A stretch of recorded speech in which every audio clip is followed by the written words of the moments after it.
Patricia said, her voice gentle but professional. "I'm Ms. Chun from Child Protective Services. I'd like to talk with you about—" "I want to see her first," Marcus interrupted. His voice carried the same mix of fear and determination Sarah had felt in his grip. He looked up at her, amber eyes pleading. "Please? Just to make sure she's okay." Sarah met Patricia's gaze over Marcus's head. In her years of emergency medicine, she'd learned to read the subtle languages of bureaucracy and compassion. Patricia's slight softening around the eyes, the way she shifted her weight, small tells that suggested an understanding heart behind the professional facade. After a moment, Patricia nodded. 5 minutes, she said. "Dr. Mitchell can take you in while I speak with your grandmother's oncologist." "You called Grandma?" Marcus's voice cracked on the word. Sarah saw his free hand move to his pocket, where she knew he kept a small photo of his family. Taken before his mother's death, before Tommy's heart gave out, before his grandmother's diagnosis. Before life had taught him how quickly love could turn to loss. "She deserves to know where you are," Patricia replied. "She's been very worried." Sarah watched emotions war across Marcus's face, guilt at causing his grandmother more worry, fear of the consequences, and underneath it all, a fierce protectiveness that made him seem both older and younger than his 12 years. She squeezed his shoulder gently. "Come on, let's check on our patient." The PICU existed in its own pocket of space and time, separated from the general bustle by double doors and strict protocols. The sounds here were different, more mechanical, more measured. The soft whoosh of ventilators, the steady beeping of monitors, the hushed conversations of specialized nurses. Their footsteps were muffled by the special flooring as Sarah led Marcus to Hope's isolation room. Through the glass, the baby looked impossibly small in her warming bed, surrounded by equipment that seemed oversized in comparison. The morning light caught the plastic of her isolette, creating small rainbows that danced across her peaceful face. Marcus pressed his hand against the glass, leaving a small imprint that quickly faded. "Her temperature's up to 98.2, Sarah said, checking the chart and feeling a surge of relief at the improving numbers. "Heart rate and oxygen levels are normal. She's responding well to the antibiotics we started for the mild infection." And she stopped, realizing Marcus wasn't listening. His entire focus was on Hope, his breath fogging the glass slightly as he leaned closer. "She's got more color," he whispered, voice thick with emotion. "And she's moving more." Indeed, the infant's tiny fists were making small, jerky movements in her sleep, as if reaching for something or someone. Can I touch her?" Sarah helped him through the careful ritual of PICU entry, washing hands, donning a protective gown, applying sanitizer. She noticed how his hands shook slightly as he tied the gown, but his movements were deliberate, careful. This was a boy who understood the weight of responsibility, who had learned too young the cost of carelessness. The steady beep of the heart monitor created a gentle rhythm as they entered the room, like a tiny metronome keeping time in this suspended moment. The air was warmer here, carefully climate-controlled for the fragile life they protected. Morning light filtered through the blinds, creating soft stripes across the warming bed. "Hey, little one," Marcus said softly, reaching through the port in the warming bed. His voice carried a tenderness that made Sarah's heart ache. "I'm sorry I messed up, but Dr. Mitchell fixed it, just like I promised she would." As Sarah watched, Hope's tiny fingers curled reflexively around Marcus's larger one. The contact seemed to release something in him, tension flowing out of his shoulders, tears gathering in his eyes. The baby made a small sound, somewhere between a sigh and a coo, and her eyelids fluttered briefly before settling back into peaceful sleep. "Remember when Tommy was in the hospital?" Marcus whispered, so quietly Sarah almost missed it. He was always calmer when someone held his hand too. The nurses said even sleeping people know when someone loves them. He swallowed hard. "I couldn't save him, but I had to try to save her. I couldn't watch another baby slip away." Sarah felt her own eyes burning with tears. The weight of her decision pressed against her chest, not just the professional implications, but the personal ones. Was she really ready to open her life, her heart, to this responsibility? Her apartment was spare, clinical almost, arranged around her demanding schedule. She'd kept it that way deliberately, telling herself she was too busy for attachments, too focused on her career to consider fostering again. But watching Marcus with hope, she remembered another hospital room, another child desperate to protect someone they loved. She remembered the doctor who had seen past her fear and defiance, who had offered not just medical care but a chance at family. "You didn't mess up," Sarah said firmly, pushing aside her own doubts. "You kept her alive. You got her help when she needed it. Those are the actions of someone who deserves to be in her life." Marcus looked up at her, and in his eyes she saw the same fear she'd once carried, the terror of hoping too much, of letting yourself believe in something good only to have it snatched away. "But Ms. Chun is here to help make that happen safely and legally." Sarah pulled up a chair next to the warming bed, the vinyl squeaking slightly under her weight. The choice she was about to offer terrified her, but sometimes the scariest decisions were the most important ones. "Marcus, I need to tell you something about what I'm planning, but I need you to understand it might not work exactly the way we hope. Can you handle that?" He nodded, though his hand tightened slightly around Hope's fingers. A monitor beeped softly in response to the pressure, and he immediately gentled his grip, showing an instinctive care that made Sarah's decision feel more right with each passing moment. "I want to apply to be her foster parent," Sarah said quietly, "with the eventual goal of adoption." Marcus's face fell, the brief joy she'd seen earlier crumpling into resigned loss. It was an expression no child should wear with such familiarity. And she continued, holding up a hand, "I want to make sure you and your grandmother remain a part of her life, legally and permanently." The hope that flickered across his face was like watching a sunrise, gradual, tentative, but undeniably bright. "You can do that? It's called an open adoption." Sarah leaned forward, choosing her words carefully. She couldn't offer false promises, not when she knew how cruel the system could be. "But Marcus, there are a lot of steps between here and there. The police will need to try to find her birth parents. There will be investigations and paperwork and court dates. Could take months, maybe longer. What happens to her during all that?" His voice carried the weight of someone who had seen too many temporary solutions become permanent separations. "Well, that's where it gets interesting." Sarah managed a small smile, though her heart was racing with the enormity of what she was proposing.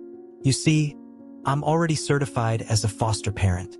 I've kept my certification active even though I haven't fostered in a while. And I happen to know that Patricia Chun has a history of supporting kinship-like placements when they're in the best interest of the child." Understanding dawned slowly in Marcus's eyes, like ice melting in spring. "So she could stay with you, and we could visit." "That's the idea." But Sarah held up a hand again as his excitement built. The next part was crucial. "This only works if everyone is honest from here on out. The police, CPS, the courts, they all need to know exactly what happened. No more secrets." Fear flickered across his face. "Will they arrest me? For saving an abandoned infant and then seeking medical help?" "No, they'll want to talk to you, and some of the questions might be hard. But you didn't commit a crime." Sarah touched his arm gently. "You did something brave and kind, even if the way you went about it wasn't quite right." Marcus looked down at Hope, who was still holding his finger with surprising strength for someone so tiny. His other hand went to his pocket again, touching the photo she knew was there. "My grandma." His voice broke. "She's really sick. The doctors say maybe 2 months. I can't." The words seemed to stick in his throat, but Sarah heard them anyway. "I can't lose everyone again." "That's part of why this arrangement could work," Sarah said softly, fighting to keep her voice steady. "Your grandmother would know you have a connection to a family that cares about you. And you would know that you always have a place with us. Even after—" She let the sentence hang, the unspoken truth heavy in the air between them. Hope made a small sound in her sleep, drawing their attention. Her tiny face scrunched up briefly before relaxing again, and Marcus smiled, a real smile that reached his eyes and made him look, for just a moment, like the child he should have been allowed to remain. "She needs a name," he said, still watching her face. "We can't keep calling her Baby Doe." Do you have one in mind? Marcus was quiet for a moment, just watching Hope breathe. In the growing morning light, the medical equipment cast gentle shadows across her face, like guardian angels keeping watch. Hope, he said finally, because that's what she gave me, even when everything else was falling apart. Even when I was so scared I could barely think. She kept holding on, like she knew somebody would come. Sarah felt tears spill over onto her cheeks. Hope, she repeated softly. It's perfect. A soft knock at the door made them both turn. Patricia Chun stood there, and Sarah saw something in her expression she'd never seen before, a softness that suggested the professional facade had cracked just a little, letting the human being beneath shine through. It's time for our talk, she said gently. Marcus looked at Sarah, who nodded encouragingly. Remember, she said, no more secrets. Just tell the truth. Will you? He swallowed hard, looking back at Hope. Will you stay with her while I'm gone? Of course. Sarah squeezed his shoulder. She'll be right here when you're done. We both will. As she watched Marcus follow Patricia out of the room, Sarah sent up a silent prayer to whatever force watched over lost children and the adults trying to save them. Looking around her empty PICU room, she tried to imagine it transformed into a nursery, her quiet evenings filled with bottles and lullabies instead of medical journals. The thought terrified and thrilled her in equal measure. The morning sun had finally broken through the winter clouds completely, sending streams of light through the PICU windows. They fell across Hope's warming bed like a benediction, turning the medical equipment into something almost magical. Sarah settled into the chair Marcus had vacated, taking her turn at keeping watch. Welcome to the family, Hope, she whispered, reaching through the port to stroke the baby's soft cheek. All of us, in the quiet of the PICU, with only the steady beep of monitors for company. Sarah began to plan how to turn her carefully ordered life upside down for the chance to build something beautiful from the broken pieces fate had handed them all. Detective Sandra Rivera had seen her share of abandoned baby cases in 15 years with Boston PD, but something about this one felt different.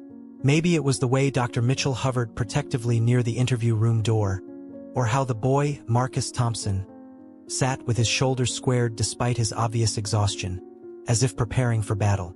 Let's start at the beginning, Sandra said gently, setting her recorder on the conference room table. They'd chosen this room in the hospital's administrative wing rather than taking Marcus to the station, a decision influenced heavily by Dr. Mitchell's insistence that her patient shouldn't be far from the PICU. Marcus glanced at Sarah, who nodded encouragingly. It was Tuesday afternoon, he began, his voice quiet but steady. Around 4:30. I always cut through the alley behind Wilson's Market on my way back from the pharmacy. It's faster, and sometimes Mr. Wilson gives me day-old bread if I help him break down boxes. You were picking up medication? For my grandmother. She has pancreatic cancer. His hands twisted together on the table. Usually I go right after school, but I had to stay late for math tutoring. It was already getting dark and really cold. The kind of cold that hurts when you breathe. Sandra noticed Sarah shift slightly at this detail, no doubt thinking about the infant's hypothermia. What happened next? I heard something, really faint, like a kitten crying. I almost didn't check. I was worried about getting Grandma's medicine home, but then I remembered how Tommy always used to rescue strays and... Tommy was your brother? Sandra asked, though she'd already read the file. Marcus nodded, blinking hard. He died last year. Heart problem nobody knew about. He was only 6, but he could never walk past an animal that needed help. So I thought I should check. For him. The detective watched as Sarah moved closer to Marcus, not touching him but offering silent support. The doctor's face held an expression Sandra had seen before, the look of someone who recognized themselves in another's pain. The crying was coming from behind the big dumpster, Marcus continued. There was this cardboard box. One of those ones fancy baby clothes come in with tissue paper and everything. But the tissue was wet from snow, and when I opened it, his voice cracked. Sarah handed him a paper cup of water, and he took a careful sip before continuing. She was so small and cold, really cold. There was a note, but it got wet and fell apart when I tried to read it. I could only make out something about sorry and better life. I kept the pieces, though. He reached into his pocket and pulled out a plastic sandwich bag containing fragments of wet paper. Sandra accepted the bag carefully. Even through the plastic, she could see the ink had run, making most of the text illegible. Another dead end, most likely, but forensics would try anyway. What did you do then? I took off my hoodie and wrapped her in it. Ran home as fast as I could. I know I should have called 911, but... He looked down at his hands. The last time I called 911, it was for Tommy. They couldn't save him. And I thought maybe this time I could save someone myself. The raw honesty in his voice made Sandra's throat tight. She'd interviewed countless witnesses over the years, but there was something about this boy's combination of determination and vulnerability that cut through her professional distance. Tell me about the next 2 days. What followed was a detailed account that impressed Sandra despite herself. Marcus described researching infant care online, spending his birthday money on formula and supplies, creating a makeshift nursery in his closet. He'd kept the baby warm with hot water bottles, learned to test formula temperature on his wrist, even figured out how to muffle her cries with his old white noise machine so his grandmother wouldn't hear. I knew it wasn't right, he said finally, keeping her secret. But I was afraid if I told anyone, they'd just take her away, put her in the system. And I know what that's like, how it feels when nobody wants you except as a temporary solution. Before Grandma found us, he trailed off, then squared his shoulders again. But then she got so quiet, and her skin felt different, and I remembered how Tommy looked right before. I couldn't let that happen again. So I ran here. Sandra turned off her recorder. You did the right thing, Marcus. Coming to the hospital when you did probably saved her life. What happens now? His voice was small, but his gaze was steady. Are you going to arrest me? No, Sandra said firmly. You're not in trouble. In fact, I'd say you're a hero. Not many 12-year-olds would have gone to such lengths to save an abandoned infant. But you'll try to find her real parents? We'll try to find the person who abandoned her, yes. That's a crime, leaving a baby in those conditions. But from what you've described and the state of that note, I suspect we're dealing with someone who felt they had no other options. Sandra leaned forward slightly. Sometimes the kindest thing we can do is make sure a child ends up with people who can give them the love and care they deserve. Which brings me to my next question. Dr. Mitchell has explained her proposal to you? Marcus nodded, a flicker of hope crossing his face. About fostering hope, the baby, and maybe adoption, and letting me and Grandma still be part of her life. It's an unusual situation, Sandra admitted, but I've worked with Dr. Mitchell before. She has an excellent reputation, and she's already certified as a foster parent. I'll be putting my support behind her application in my report. The boy's entire body seemed to relax, as if a great weight had lifted from his shoulders. Sarah stepped forward finally, resting a hand on his shoulder. Thank you for telling the truth, Marcus, the detective said softly. I know it wasn't easy, but it was the brave thing to do. Just like saving hope in the first place. Can I? Marcus swallowed hard. Can I go see her now? Sandra nodded, gathering her files. Of course. Dr. Mitchell can take you up. I'll need to talk to your grandmother later, but that can wait until she's feeling up to it.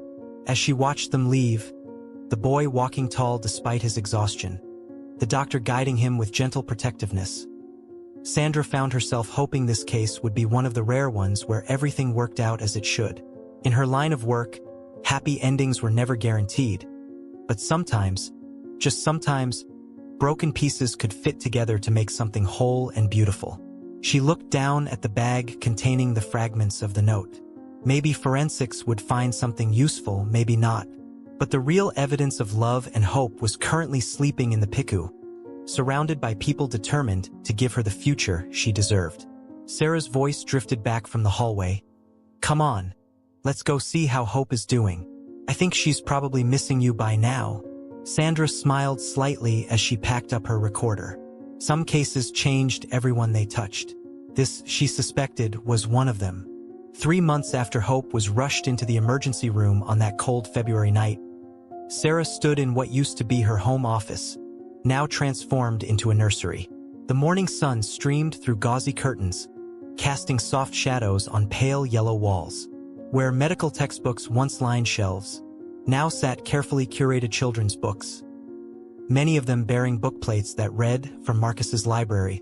Hope lay in her crib, babbling quietly to herself as she batted at the mobile hanging above, a handmade creation featuring tiny fabric hearts and stars that Marcus had worked on during his daily visits.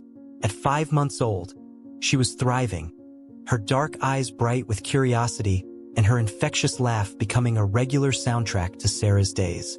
The sound of the doorbell pulled Sarah from her reverie. "That'll be them," she murmured to Hope, lifting the baby into her arms. "Ready to see your big brother?" The past 3 months had been a whirlwind of legal proceedings, home studies, and adjustments. The police had never located Hope's birth mother, though they'd found security camera footage of a young woman in a dark coat leaving the box behind Wilson's Market. Detective Rivera had eventually classified it as an unresolved abandonment case, while simultaneously fast-tracking Sarah's foster care placement. Sarah opened her front door to find Marcus standing there, one hand supporting his grandmother Eleanor's elbow as she navigated the 3 shallow steps with her walker. Despite the warm May morning, Eleanor wore a light sweater to ward off the perpetual chill that accompanied her illness. Her face was drawn with pain, but her eyes lit up at the sight of Hope. "There's my sunshine girl," Eleanor said, her voice weak but warm. "Marcus, help me to the sofa, dear. These old bones need a rest." Sarah watched as Marcus guided his grandmother with practiced care, noting how much older he seemed than the desperate boy who'd burst into her ER. There was still pain in his eyes. How could there not be, with Eleanor's condition steadily worsening? But there was peace there too, and purpose. Once Eleanor was settled, Marcus crossed back to Sarah and Hope, his movements eager but controlled. "Hey, baby sister," he said softly, reaching for Hope's outstretched hands. "Look what I brought you." He pulled a small, worn teddy bear from his backpack. "This was Tommy's," he explained, though Sarah had heard the story before. "Grandma found it when we were going through some boxes yesterday. I thought, maybe Hope should have it." Sarah felt tears prick at her eyes as she watched Hope immediately grab for the teddy bear, stuffing one worn ear into her mouth. "It's perfect, Marcus. Thank you." "Sarah," Eleanor called from the sofa, her voice tired but determined. "Bring that beautiful girl over here where I can see her properly." As Sarah settled beside Eleanor with Hope in her lap, she caught sight of their reflection in the window, the elderly woman, the doctor, the boy, and the baby. An unlikely family, pieced together from loss and hope and second chances. The morning sun painted them in gentle light, turning the ordinary moment into something almost sacred. "I wanted to talk to you both about something," Eleanor said, reaching out to touch Hope's cheek with a trembling hand. "The doctors say I probably won't make it to her adoption hearing in July." "Grandma." "Don't," Marcus started, but Eleanor shook her head. "Hush now, love. We need to talk about this." She turned to Sarah. "I've asked my lawyer to draw up papers. I want to make sure that after I'm gone, Marcus has a legal connection to Hope and to you. If you're willing, joint guardianship," Sarah finished softly. They'd discussed this possibility with the social workers, an unusual arrangement where she would become Marcus's legal guardian alongside her adoption of Hope, creating a legally recognized family unit. "Eleanor, are you sure?" "I've never been more sure of anything." Eleanor's eyes were bright with unshed tears. "My grandson saved that child's life, and in doing so, he saved a piece of himself too. I've watched him these past months, seeing how he lights up when he's with her, how he's planning for a future again instead of just enduring the present." She reached for Marcus's hand. "You've given him something I couldn't, the chance to keep being a big brother." Marcus's other hand was still holding Hope's, his thumb rubbing gentle circles on her tiny palm. The baby gurgled happily, reaching for her new teddy bear with her free hand.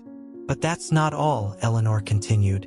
"Sarah, you've given me peace, knowing that both my grandchildren, and yes, I consider Hope as much my grandchild as Marcus, will have a mother who understands what it means to fight for family.